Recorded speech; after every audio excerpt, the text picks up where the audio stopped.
অনেকের অনেক ধরনের একটা স্বপ্ন থাকে, সেটাই হলো সফলতা।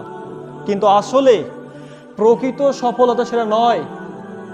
অনেকেই বলছে যে আমি নেতা হব, এমপি হব, মন্ত্রী হব বলছে, কিন্তু আসলে এটা প্রকৃত সফলতা নয়, এটা দুনিয়াবি সফলতা। তাহলে প্রকৃত সফলতা কোনটা? আল্লাহ তাআলা বলছেন সূরা আল ইমরান সূরা নম্বর ৩ আয়াত নম্বর ১৮৫। আল্লাহ তাআলা বলছেন ফামান জুহজিহা আনিন নার ওয়া উদখিলাল জান্নাতা ফাকাদ ফাজ। যে ব্যক্তি কিয়ামতের মাঠে আল্লাহর জাহান্নাম থেকে বেঁচে জান্নাতের মধ্যে প্রবেশ করতে পারল, সেটাই হলো উত্তম সফলতা।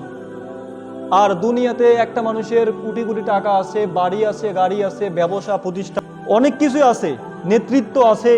আচ্ছা, মারা যাওয়ার পর যদি ওই লোকটা জাহান্নামে যায়, আচ্ছা বলুন তো তাকে কি আপনারা সফল বলবেন?